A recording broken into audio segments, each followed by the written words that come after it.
मैं शालिनी लेके आई हूँ एक नई कहानी, जापानी नेवला। जापान में एक बहुत ही सुंदर जगह है नारुमी।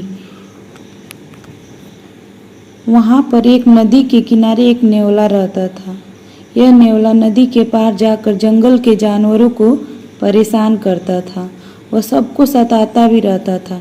यदि किसी को चोट लग जाए तो प्यार से उसे मरहम लगाने के लिए देता था, लेकिन यह मरहम नींबू के रस और काली मिर्च से बना होता था। इस कारण मरहम लगाने वालों को और ज़्यादा पीड़ा होने लगती थी।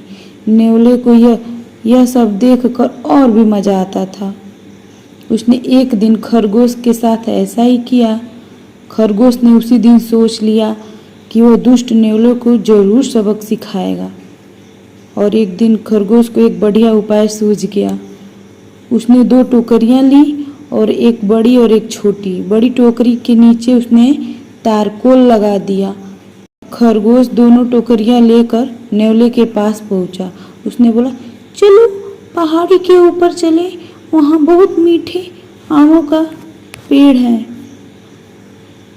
वहाँ से आम लेकर आएंगे।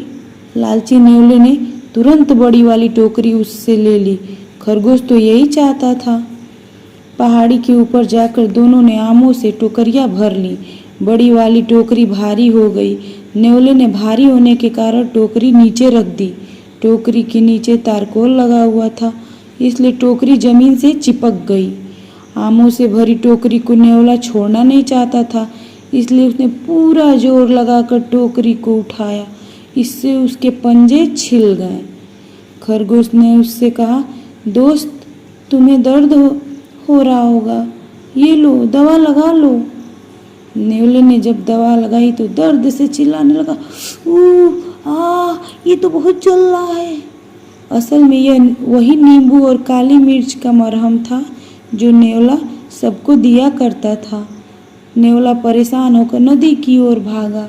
वह नदी पार करके जल्दी अपने घर पहुंचना चाहता था।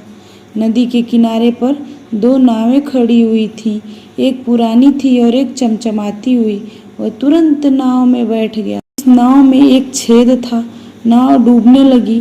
नेवला किसी तरह नदी पार करके दूसरे किनारे तक पहुंचा।